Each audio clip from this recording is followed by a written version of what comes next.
Voilà, il s'agit donc des mémoires, un premier tome, il en annonce un second, d'Alexis Tambwe Mwamba, qui a été un homme d'affaires et homme politique du Zaïre et puis du Congo, et qui a une vie extraordinaire, je trouve. Je n'aurais pas publié un autre, mais celui-là d'abord, il ne traîne aucune casserole, ce qui est quand même rare pour un politicien congolais. Et c'est vraiment quelque chose de fantastique. En fait, donc, il est né dans une famille pauvre du Maniema, centre-est du Congo à l'époque, avant l'indépendance bien sûr.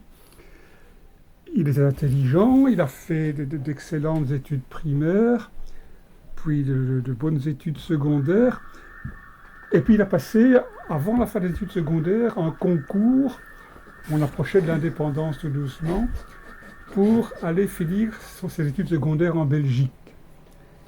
Il s'est classé et il est donc parti en Belgique. Il a terminé des études secondaires en Belgique.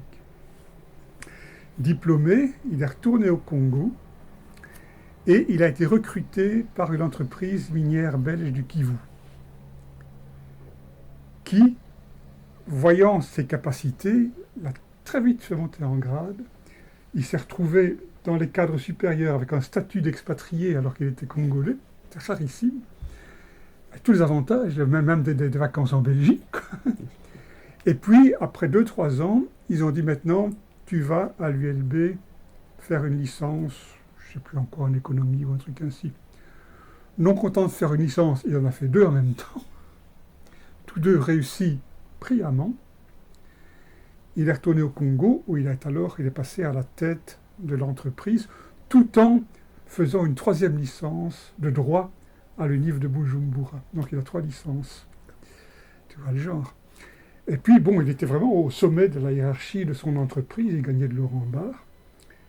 Et quand Kengo Adondo a été désigné par Mobutu comme Premier ministre, il l'avait repéré, il a dit maintenant, mon vieux, j'ai besoin de toi comme ministre de l'équipement. D'abord, dit non parce qu'il avait gagné 5 ou 6 fois moins comme ministre. Mais bon, il y avait à l'époque quand même des moyens de pression tels qu'il a quand même fini par accepter. Et il s'est donc retrouvé successivement dans plusieurs postes ministériels sous Mobutu.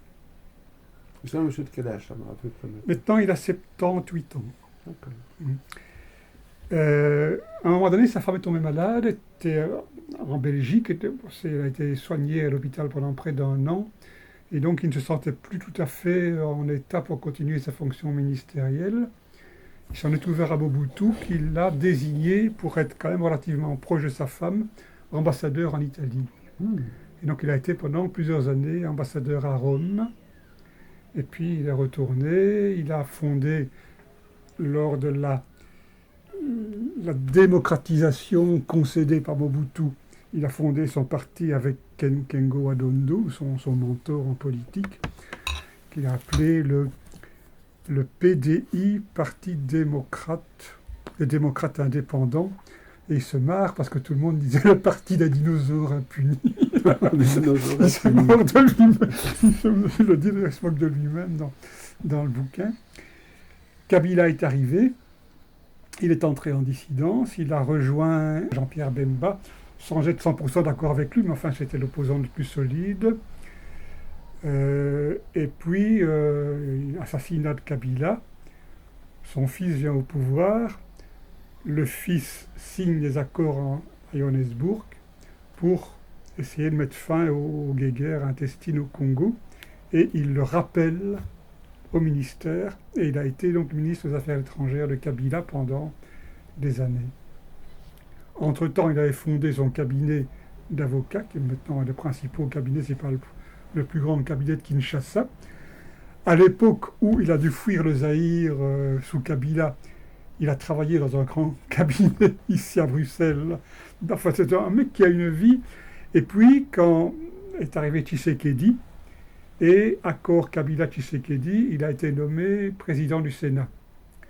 Jusqu'au récent coup d'État, entre guillemets, de Tshisekedi, qu'il a débarqué, mais il est toujours sénateur malgré tout, tout en dirigeant son... Tu le connais? Mais j'ai fait sa connaissance récemment.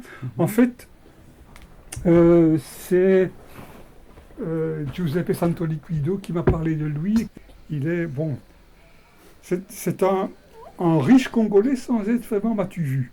Mhm. Il profite de sa richesse, il n'hésite pas à aller dans les bons restaurants, etc.